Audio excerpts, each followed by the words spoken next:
Salamu alaikum. Malo. Kwara. Na'am. A kawon kai nan. Me kake kallo ne? Rayuwa wallahi. Ai kana da gaskiya. Saboda ita yanzu rayuwa in kana kallanta ba ruwanka da kuɗin mai, ba ruwanka da kuɗin fetur. Wallahi haka nan. Amma kuma za ka sha tunani. Amma yanzu asirin nawa kake? Ni ba? Ai ni asirin barkatai nake. Yanzu din? Wallahi tallahi. To ka duba a gani. Gidan kallon ga dai gashi nauna na kaina. Amma ka duba ka gani sai in sayo man janareto da tsada. In to in tadda mai. In hidda TV. In kasa. Sai dai ni ɗaya in zauna in kalli abina. Ba mai zuwa. To babu kuɗi. In na ce kaga dai yanzu gaba ɗaya yanzu gidan gaba ba TV ko guda don na sai shesu na ci abinci. La ilaha illallah. Na rance da Allah.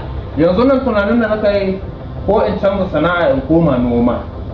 Noma shi na yiwa yanzu? Abinda ni ma kaina na gama faɗi ma kaina kenan. Noman nan bai yiwa saboda ina duke ina noma in ɗaya ji an ɗarke na an halbe ni ko an ɗauke. Wallahi ɗauke ka aka kuma kai dai yanzu dan dai irin miliyan 2 nan ba dan za a ce dogo ne tsawon ka dai miliyan 10. Kuma wallahi sai dai su ban kashi dan ban da su. Ka sani.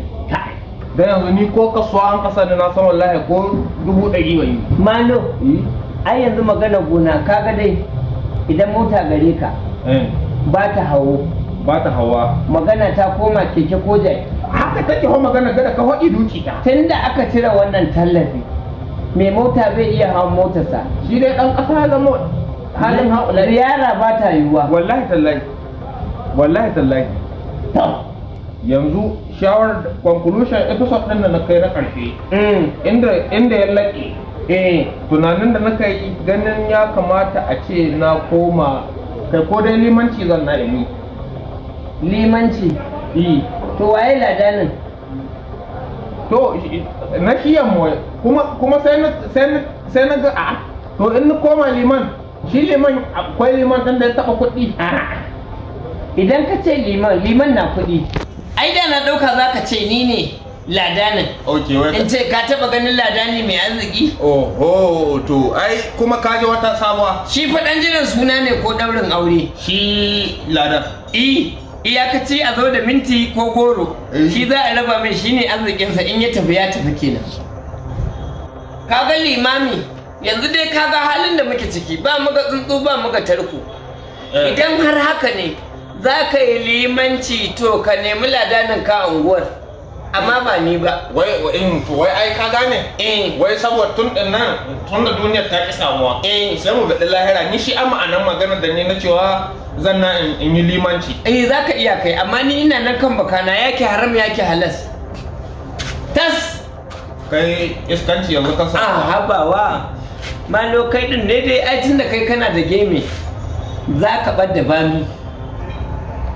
Da yanzu ba abin da ake ci da shi in ba addini ba. Gaskiya na ba. Allah kuwa. Babu da. In dai ka iya jawowa ka fassara. Ka iya? Ok, wai su ma kenan yan kasuwa na. Wa? Malaman. Yo ai a malaman ka taba jin an dauki dari? Wallahi ko ka iya fassarawa da karantawa. Wallahi an ji muryar kana da daɗi. Allah kuwa. To zan dawo shan na'ana a kenan. Na'ana? Murya ta yi zaki. Ko zuma ba? Ka amma da an ga dogon limami dan in ka tsaya gaba ba wanda zai kai ka tsawo sai dai in bako ne ya zo garin. Allah wallahi. To kuma amma kai kwara. Na'am. Yanzu shi liman cewa an kai in ka ja sallah. Duk wanda a bayan ka. Kila ko sallah ta yi ba ta yi ba ko mi yayi ko laihin na kanka. Ai nan ma. Na hotsa liman. Sannan kuma duk wanda ya mutu. Kai za ka wanke shi. Kai za ka ja mai kai za ka yi mai sallah. Gaskiya na hotsa limancin nan. Dan dai mutum ya mutu ka ja shi ka kai mai sallah. Ni ba haka nan naka nuyi ba. Ina da nuhin laihukan mutanen Najeriya. Laihin kai mun ta kowa akwai tutuwa. Na rantsa Allah kowa da haka ɗan Najeriya ɗan iska na. Yanzu ka san ni wani shi kai. Shi ta komi laihi ne sharatai ga wayan ka. Kai a ta lahira shi shige maka waje.